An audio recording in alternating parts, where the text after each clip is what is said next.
Naka-blackmail ako ng isang tao or dalawang tao. Na-blackmail ko ng 300,000 to 500,000.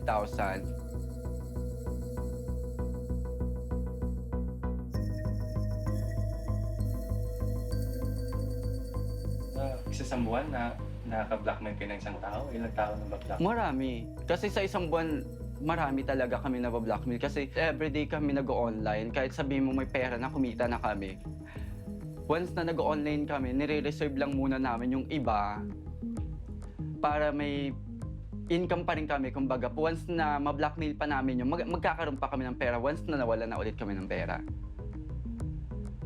50-50. For example, sabihin natin 50,000, tig 25,000 kami. Wala ko talaga akong idea na gano'n yung magiging trabaho ko kasi nga in-invite lang din ako ng friend na sabi may easy money nakikita through online lang.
Siya talaga yung parang putok yung pangalan na siya yung madam-madam talaga doon. Siya yung nauna. Mayaman na talaga. As in. May mga kotse at bahay na. Ilang kotse, ilang bahay. Middle lang talaga yung pamumuhay nila. Sabihin natin may kaya or ano. Tapos nung nag-start yung ganung pamumuhay, doon na siya naging big time talaga na bonggang-bonggang pasabog, ganun. Bigla na lang siyang umangat sa lahat. Wala siyang ginagawa, tutuusin.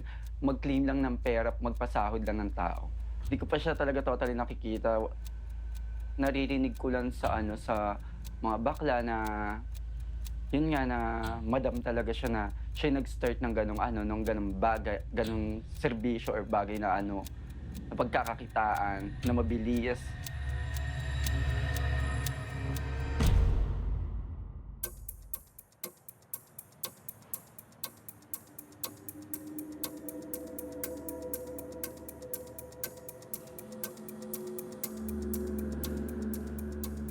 I had no idea what this crime was or how it could possibly work until I started looking into it.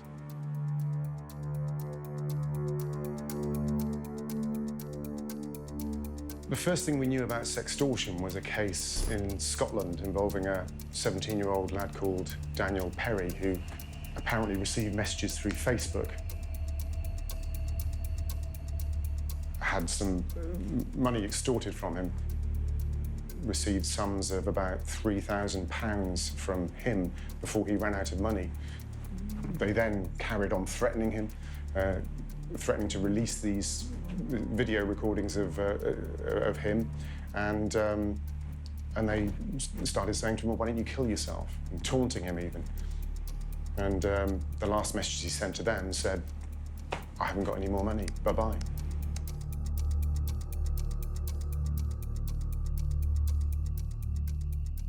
and he then took his own life.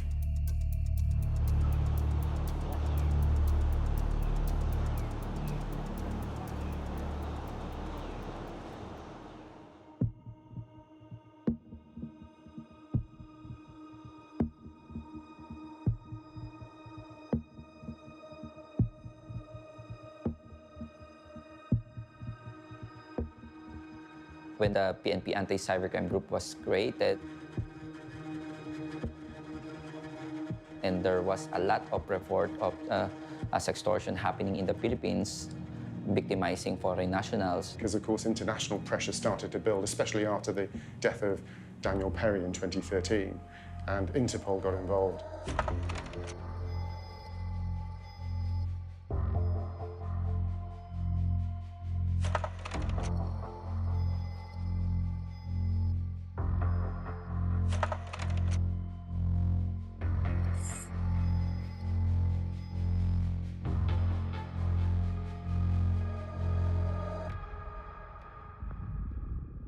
There was one, I suppose, a typical victim, a guy in Hong Kong who was working in an office, who was approached on Facebook, and who went off into the office toilets and had this exchange with somebody he thought was a woman in the Philippines. 2 hours later, they were demanding money from him.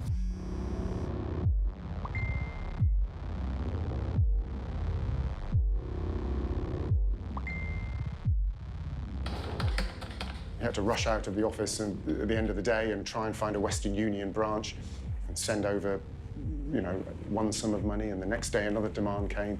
He eventually sent about £2,000 to £3,000, or about $3,000 before plucking up the courage to go to the police and report it. Usually you'll find these crimes might originate in Nigeria or some African countries and then get copied overseas. But here, this was the first that anyone had ever heard of these crimes being perpetrated. In about 2013, 2014, they suddenly started springing up. This crime didn't exist until Maria Capras invented it. The ringleader of a group of young people who were carrying out these crimes of sextortion and extorting money from people through Facebook and getting large sums of money out of it. Her syndicate is thought to have raked in millions of pounds.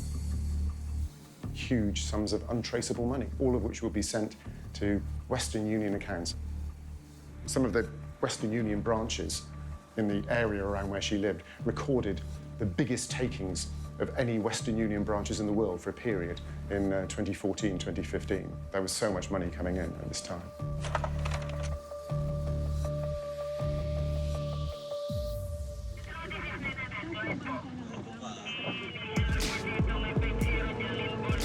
So this operation was named the Operation Strikeback, which resulted to the crackdown of this syndicated group, which involves in sextortion cases.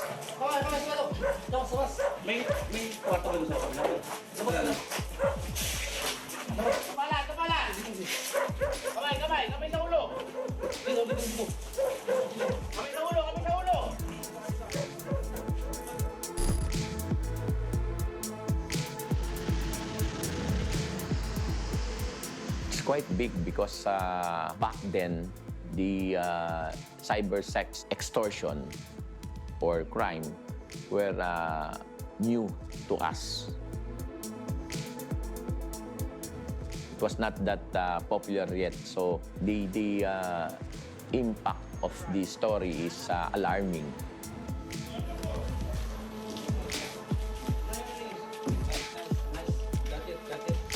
Down.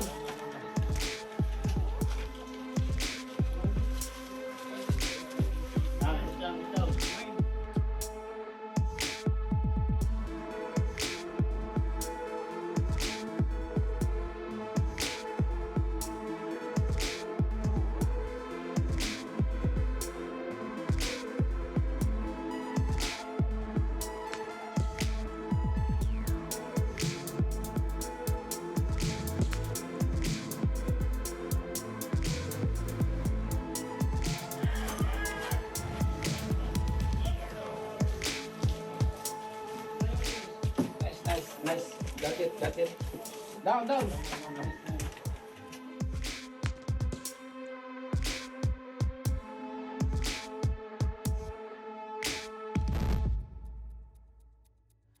They were able to track the movements of money, and all the proceeds were going through the two Western Union accounts owned by the Caparas and her live-in partner. I think they were able to seize a couple of laptops, hard disk, sex toys, several motor vehicles, including wig.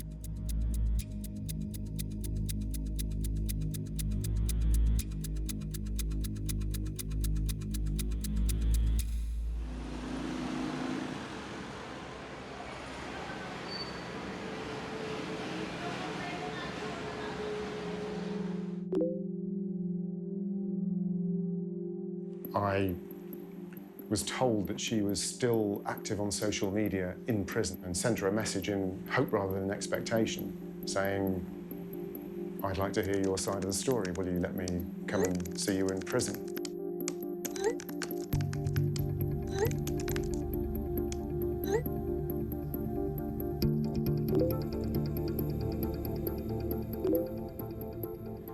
Insisting she was innocent, insisting that another woman in the village was the real kingpin and she was just being scapegoated.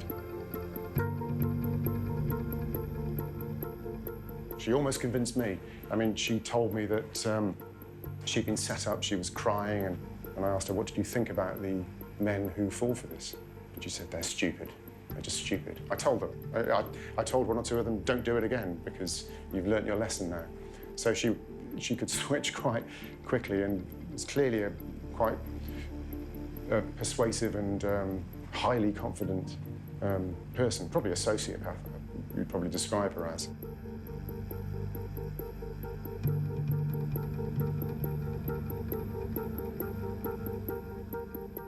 But for whatever reasons, and we can only suspect what those reasons might be, no case ever came to court, and it appears to have simply dissolved, and Caparas is free, and she's got her cars back too.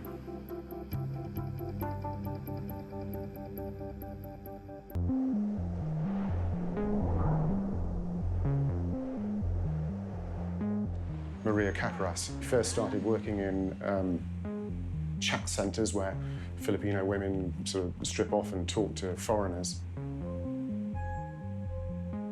Let's face it, it's a pretty degrading line of work to find yourself in. And I imagine that's perhaps where her cynicism about the victims comes in.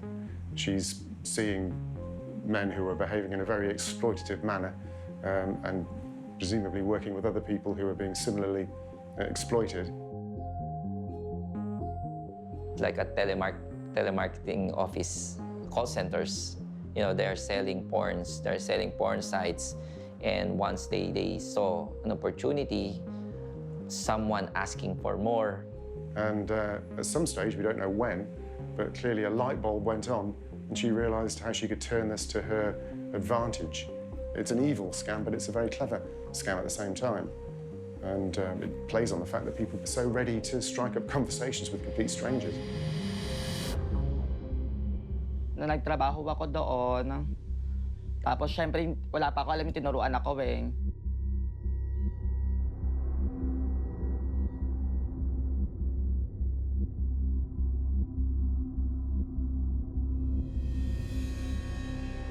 Ginawa nila ako ng Facebook, pinagawa nila ako ng bagong Facebook.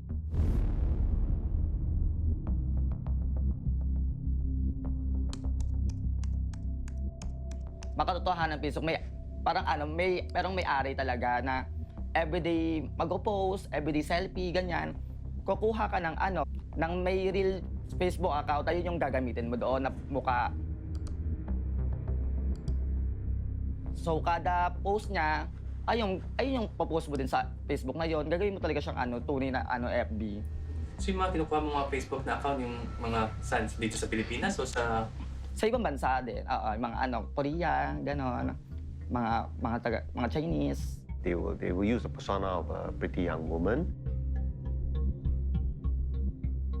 The persona used will be a younger female, fun-loving, a bit silly, a bit more fun and games kind of approach. In social media platforms, most of the information is available. Easily they can go to your profile, go through this information, go through your hobbies, go through your habits, go through the messages, go through the image, videos, and all the comments, knows who is your friends. The main goal for them is to make the account as real as possible, okay? And why? Because they want the victim to trust them easily. Minsan kasi sa akin, hindi sila nagtataka kasi pag bino yung profile ko, updated. Minuminuto may post. 20 years back, you never publish your private image. You hang it outside your door and everybody could easily see it, because that time was something like, that was private information. We are freely posting information about ourselves and just give it away, give it to the public, giving to the scammers. And we just inviting them to just say, this is my life. You want to know anything about my life, here it is. And then you can just have any information about me on my social media. I believe today there is popular trend where popularity is above privacy. So the more popular you are, the better it is. But again, it's a choice. With popularity and having a public profile comes everything that relates to that and the risk associated. And that's where social platforms are, in general, a great platform for criminals in general to perform their crimes. It's an easy way, and they can hide behind a different, just fake identity. Basically, they use social media a lot. So they would troll these social media websites and then interact with people, and they're fishing for potential prey.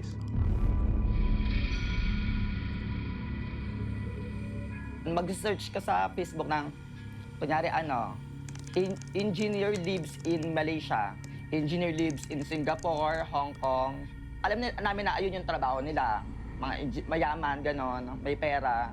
Ang tinukuha namin yung may maayos na pamilya, yung maganda yung trabaho. Tapos syempre, kukunin mo doon yung may mga details na hindi ka na mahihirapan na kapag clinic mo yung siblings, andun na yung, lalo na usually, mas maganda kapag naka-in relationship sa Facebook.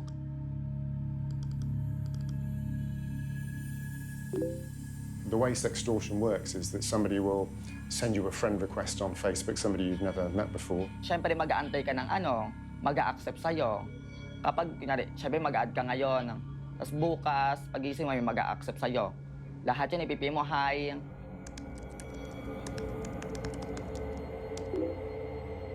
Well, if you respond to that chat, okay, then you can easily be hooked to the chat. You know, a typical legitimate account, you have around 200, 300, 400 Facebook friends, you know? And statistically, when we're trying to analyze the Facebook account of criminals, you see just around 10 friends, foreign friends coming from everywhere. Oo, yung iba nagdududa na kasi usually kasi yung iba, saan mo nakuha yung Facebook ko, ganon-ganon. Sabihin ko lang na na nakita ko lang sa you may know. Ganon. Tapos, bakit mo ako inad? Wala lang, ganon-ganon. So, make friends, ganon-ganon. And it's a script, a narrative that they use that almost always works. Tawag doon lang, parang ko na siya, inakit ko na siya. And they have a mastery over the script. The words to use, the emotions to show, the little attentive messages every day that you can send that makes somebody feel good. It is in this climate of trust that they take advantage of the victim.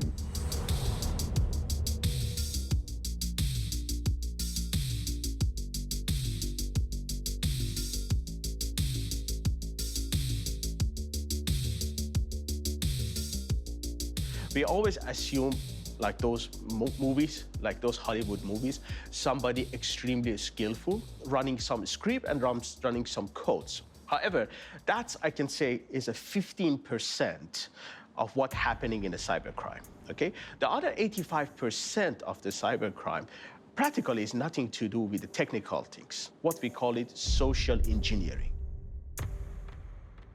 Social engineering is based on manipulating people, and it is very effective when you create a certain connection with your victim and try to use that in order to achieve your crime.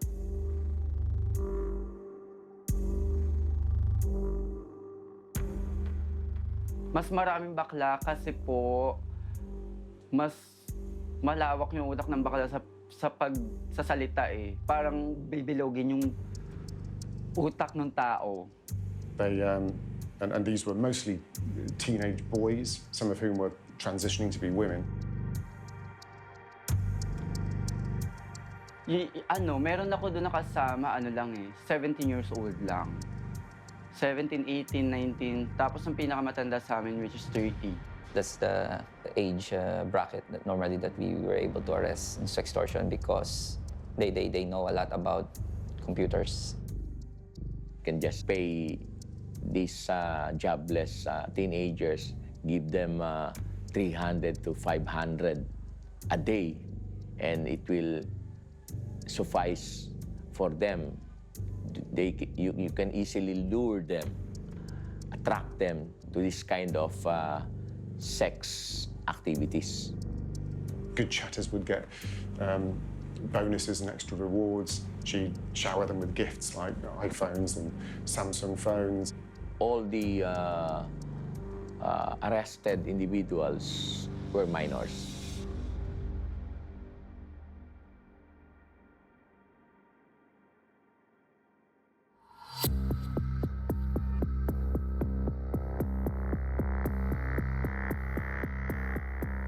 Siyempre sa isang bahay kami na parang liblib, kahit sabihin man liblib yun sa bundok yun, dun sa NHB.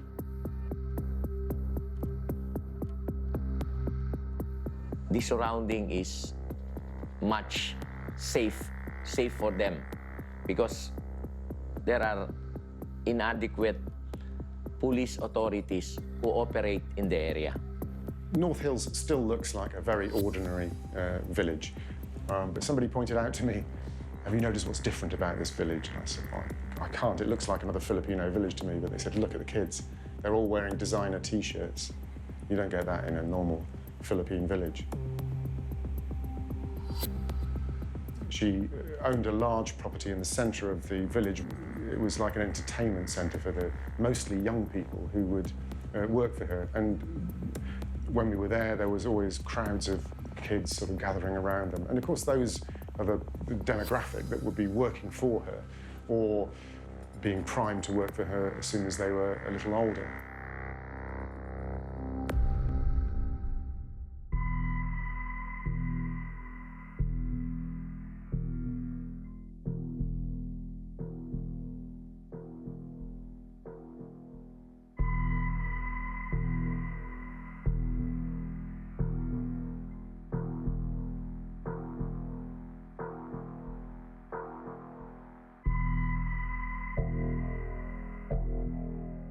Pangunahin, dun tao, dun poor, ganun.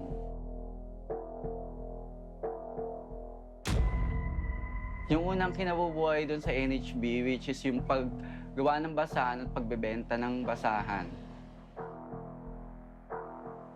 Nagtatrabaho kay Kaparas doon na sabihin natin nasa 80% nakatao. Walang nagsusumbong doon kay Kaparas kasi sa NHB kasi halos lahat, buong NHB yon, lahat ayun yung trabaho.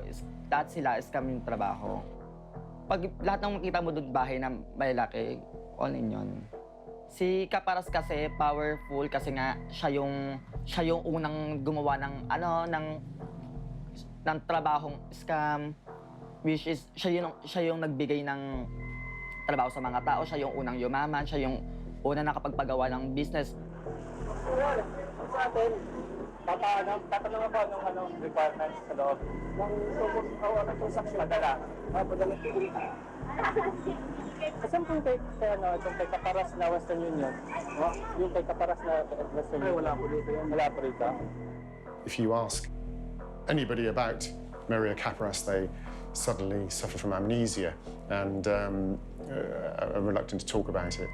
One shopkeeper who lives near her house says, everybody knows about what's going on, but nobody will talk to you about it. People are terrified to talk about what's going on. Not only terrified, but probably invested as well, because everybody has a son or a daughter or a brother or a sister somehow involved in one side of the scam or the other.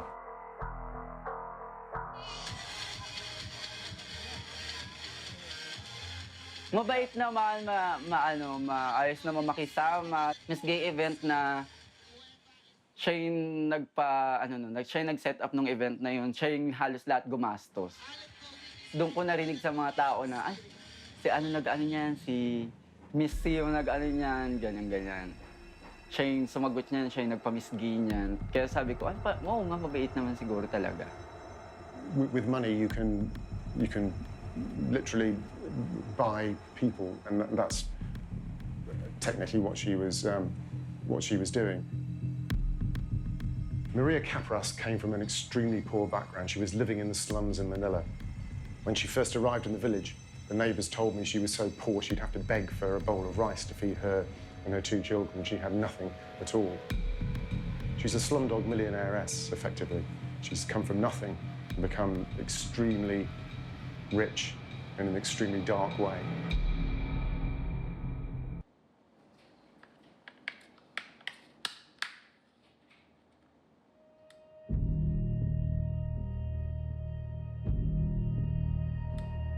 I got a random Facebook request one night. What looked like an attractive female.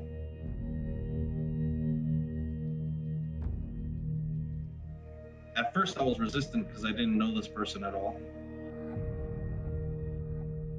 At the time, I didn't think nothing of it, like I said, so we started chatting. The second that we got onto the webcam, this person was already removing their clothing. I did not anticipate this. It wasn't that kind of conversation prior to that. I just thought they wanted to talk. They started removing their clothing, started doing some vulgar things with toys and stuff like that. And then started asking me to remove my clothing. I was resistant for a long time, for maybe about 15 minutes. I didn't really know this person. I didn't want to do that. I'm not really into that whole thing either, you know what I mean? But eventually I did. And I showed them my private area. This person proceeded to stop the video chat, and the screen went completely blank. And once that happened, I kind of realized something wasn't right.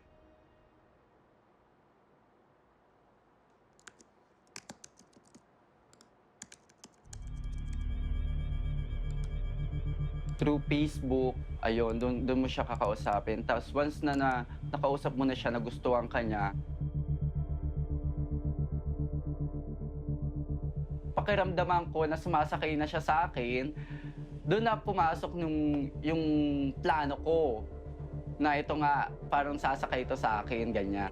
Tapos nung sumakay na nga, which is sabi ko, start na kami, lumipat naman ako sa Skype para mag-video call.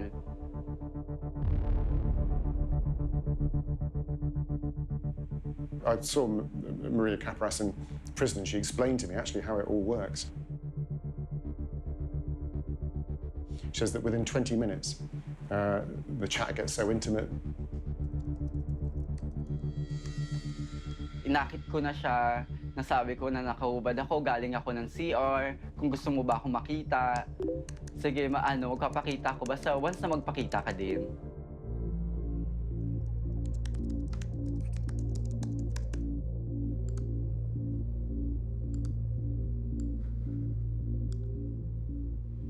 may application kasi kami na kapag inad mo yung video na gamit namin,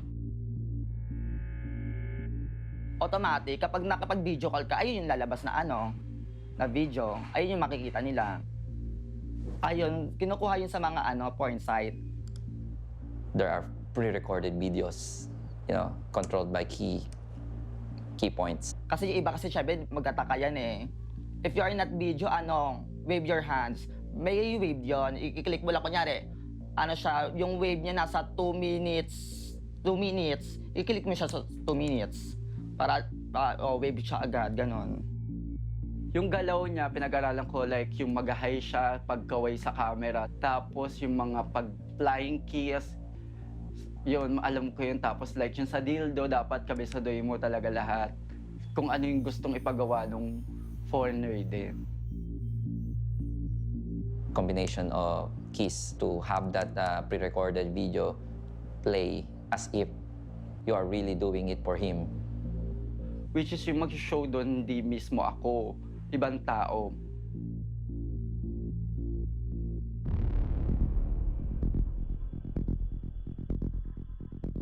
Tapos once na nauto ko na siya na yun na nga na nakapag-show na ako, tapos sasabihin ko sa kanya na mag-show din siya, gusto ko siya makita. Ayan, doon namin i-start yung pagre-record ng video niya.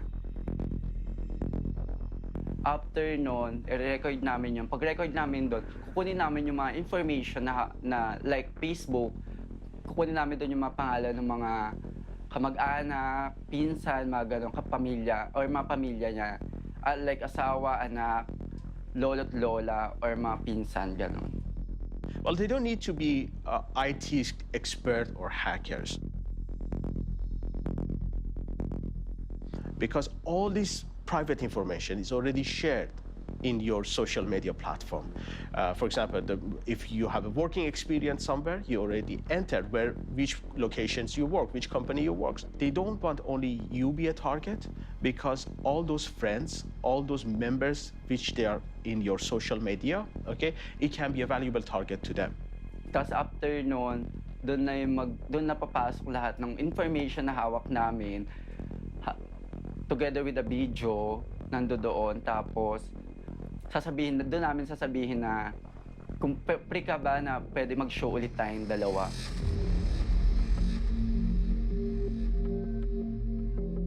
Once na nag-show ulit siya, doon na namin ipapasa yung video niya na nag-show din. Sasabihin na namin na may hawak akong video, ganyan-ganyan. Kung magkano yung hingin namin, dapat maibigay niya para lang ma-delete yung video. Kung hindi, ipo-forward namin sa lahat ng kamag-anak, pinsan, kaibigan, yung video niya. And if you can record something and you can play it over again, then the traumatization just happens each time you see it. Once na nagbibigay pa siya ng pera, hindi ko siya titigilan.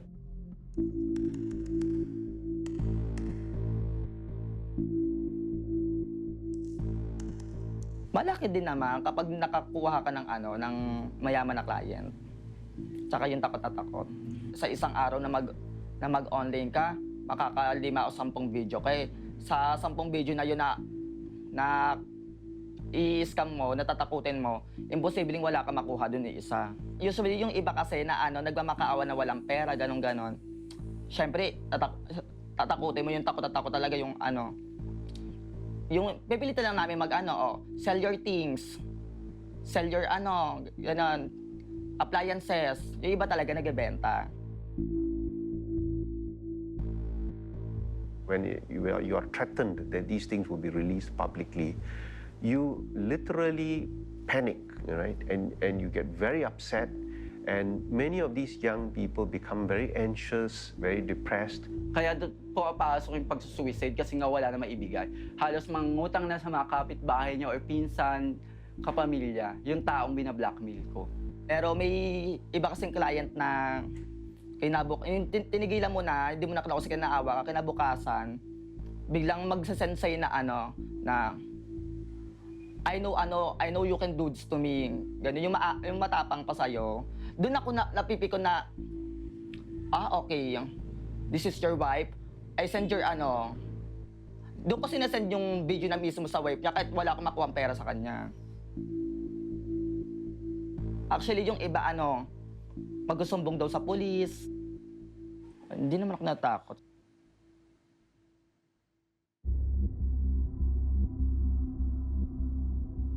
Sa tingin ko mga 30. Di nga lang 30. Isang, kumbaga sa lamesa, 4 or 5 kami nandiyan dyan na laptop. Kakasama kami dyan, kami yung yan, sabay-sabayan kami dyan, nakikipag-usap ng kumukuha ng bibiktimahin. Palitan ng oras, bibigyan nyo sa isang tao, may 6 hours ka para magharap ng, ng bibidyoan mo. Yung average time kasi na yun sa isang tao, yun sa oras kasi napakadali lang, 30 minutes kaya mong gawin yun eh. Na mapashow mo agad siya eh. Focus muna sa isa, pero may ka na, kasi marami kang kausap eh. Parang nandyan lang sila, nakaantabay lang sila, ganun. Tapos after yung isa, yan, di ba na-videoan ko na, save ko lang muna yan, tapos kukuha pa ako ng kukuha ng iba. Siguro mga 6, 7, ganun. Mataas na yung 10. Yung iba nga, maabot pa ng 15, 20.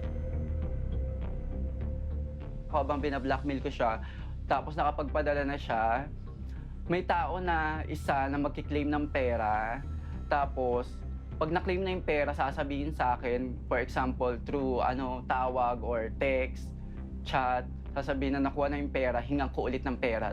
Yun, doon ko ulit siya hingan ng pera. While she had the teams of young people running the Sextortion racket, she had another team of people helping her produce fake ID cards with which she or her lieutenants would go and collect the money from the Western Union branches.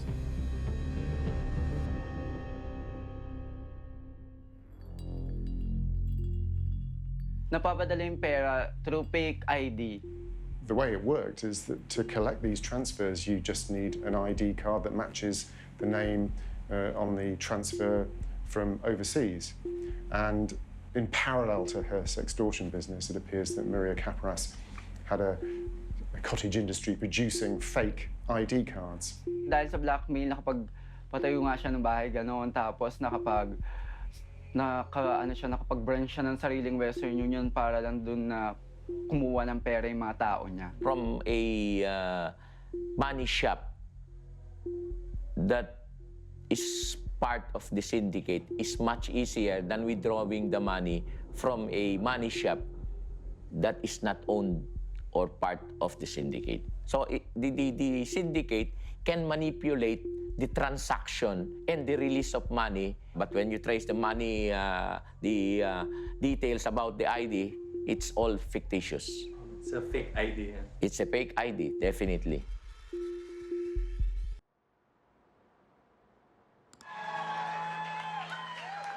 So, for the last decade or so, we've been focusing on making the world more open and connected. And we're not done with this yet. We're always going to do this. But I used to think that if we just gave people a voice and helped some people connect, that would make the world a lot better all by itself. And in a lot of ways, it has.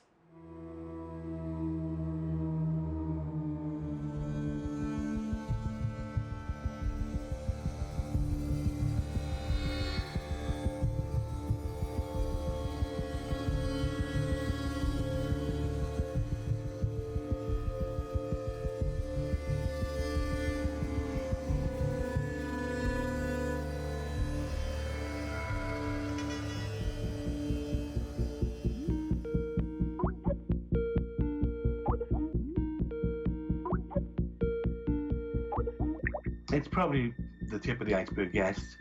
We find that about 50 to 60% of the scammers do most of their scamming on Facebook.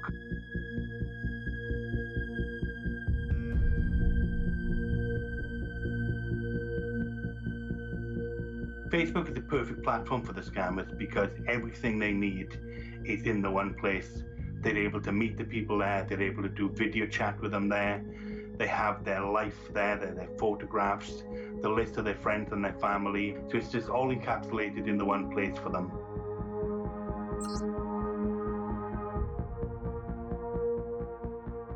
I'd say we get around 500 reports a month which is about 15 a day.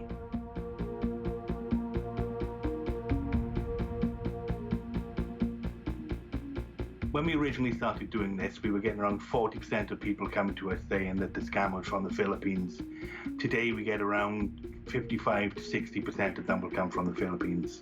The number one requirement for a person to involve him or herself in a sextortion is the internet. So it can be anywhere in the Philippines. There is no really specific location. They just need a very basic things, okay? Definitely they need some device. Bulacan kasi, province eh. Ang gamit lang talaga nila na internet is pocket wifi.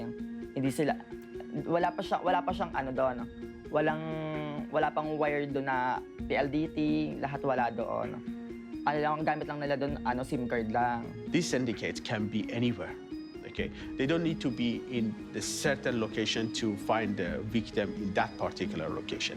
They can sit anywhere, and the victim can be far, far away. There is a continuous increase of the numbers of recorded sextortion cases.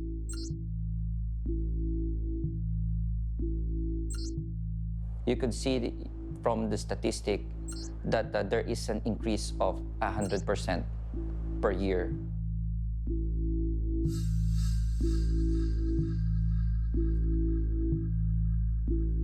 No, just go. The guy just behind the guy. 80% of our recorded sextortion cases uses social media. There's a huge difference in investigating a traditional crime, like a simple robbery, a case of homicide, or a case of murder. There is a gap. There's a huge gap on the procedure of how you will investigate cybercrime. The people do not know, they do not understand that we cannot just hack into someone's system and determine who is the person behind those who is victimizing them. Another thing, the social media administrators, they're outside the Philippines. They're not here. Not days, not weeks. It took months, several months for us to acquire the information that we sought. No, we need a lot of information to be able to identify who's the people behind the cybercrime. So how do we know who we are in reality talking to? We are not able to verify that identity in a way like we have that possibility in a physical world. There's no need for verification due to the fact that social media priority is users' adoption. They want more users on their platform. We do not have a worldwide legislation that can cover those cybercrimes, and criminals know that. In some countries, they do not even need to hide because they know that no one will come and search for them.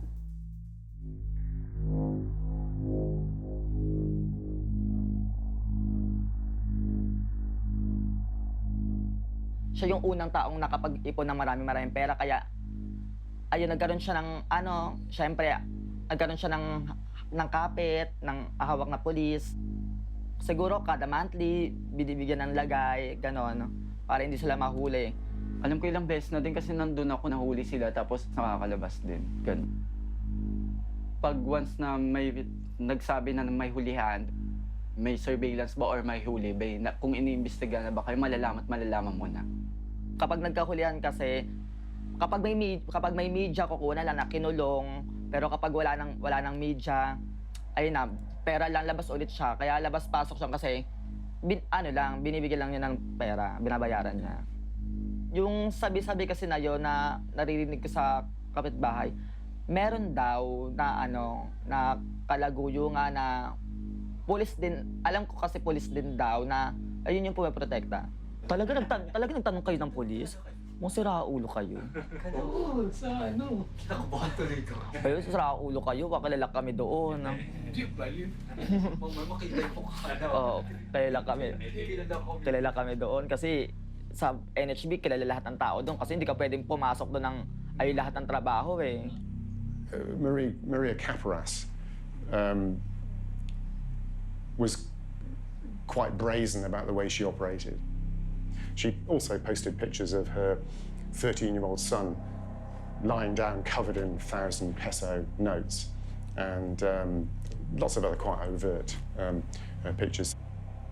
she was very open about the money they were making, celebrating Christmas and wearing T-shirts with her name on it, calling them the All-Stars North Hills Village, and with a logo printed on the back, showing a thumb with a cross, which is the sign you get if you're blocked on Facebook, and saying, "We hate this." I don't think she personally sees any reason to stop so long as she can continue getting away with it, and all the signs are that she's going to carry on getting away with it. She's the queen of sextortion, and North Hills Village is her fiefdom, her kingdom, if you like.